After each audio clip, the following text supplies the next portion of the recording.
pemain depan. Kita butuh pemain yang bagaimana bisa menciptakan bola. Kita tidak butuh pemain yang apa namanya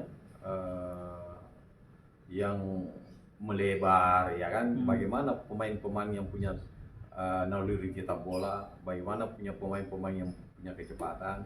Nah, tapi ada Rizky, ada Yakob. Ya. Ini kalau pelatih bisa memanfaatkan ini main, ya kan? Artinya karena kita butuh kemenangan kan, ya. Kenapa enggak berani, ya kan? Pasang ini anak. Ya.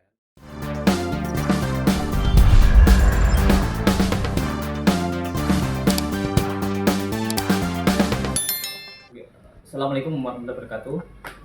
Ketemu lagi dengan saya Ardian Syedapin pada program Bincang-Bincang Sepak Bola. Kali ini kita akan berbicara tentang kiprah PSM Makassar di Liga 1. Nah, seperti kita ketahui bersama, permainan PSM di dua laga awal itu sebenarnya sudah cukup menyajikan dengan mendapatkan dua hasil imbang menghadapi Arema FC dan menghadapi Madura FC, di mana kedua laga berhasil dimaksimalkan PSM dengan skor 1-1. Nah, di samping saya ini sudah ada Coach Asegaf Prasad, pernah menjadi pelatih PSM, terakhir melatih PSM di 2015 Coach ya? 2014-15. Iya, saat itu di Piala Presiden antara Coach ya. Dan Liga saya lanjutkan waktu itu. Siap hadapi Persebaya Surabaya Coach ya? Ya. Mungkin sedikit ada review sedikit Coach, kira-kira apa yang menjadi kelemahan PSM ketika menghadapi Madura United kemarin Coach? Ya makasih ya, sama olahraga Ewako PSM ya. Jadi saya juga kebetulan nonton. Tadi bahwa hasil imbang itu karena memang kita kemarin saya lihat kita tidak bisa memenangkan pertandingan, tapi cukup 1 poin. Ya. Artinya memang sedikit ya. Kemarin ini saya lihat kita kayaknya tidak ada striker murni di depan. Ya. Bagaimana bisa lebih bisa menciptakan bola. Kita harapkan hanya Udin Armain. Ya. Memang 2 pertandingan ya, alhamdulillah Udin dia bisa tunjukkan bahwa saya juga sebagai sayap, tapi saya bisa memberikan 2 gol, ya kan, 2 gol 2 pertandingan. Kita memang berharap mudah-mudahan ini pelatih, ya kan, ada evaluasi setelah dia melawan Madura, ya kan. Kacamata saya yang melihat bahwa siapa Jensen ya. Angko Jensen ini kita harapkan bagaimana dia jadi target man di depan, ya kan, jadi striker murni. Tapi saya lihat dia bukan striker, ya, karena dia terlalu jauh ke belakang, ambil bola, dia melebar. Terus kalau bola-bola corner, ya bola-bola penjuru, dia juga yang ngambil. Padahal kita harapkan bagaimana ada pemain-pemain yang jangkung di situ yang bisa, ya kan? Nah, plus kan cuma Pluing yang ada di situ. Padahal kita harapkan dia.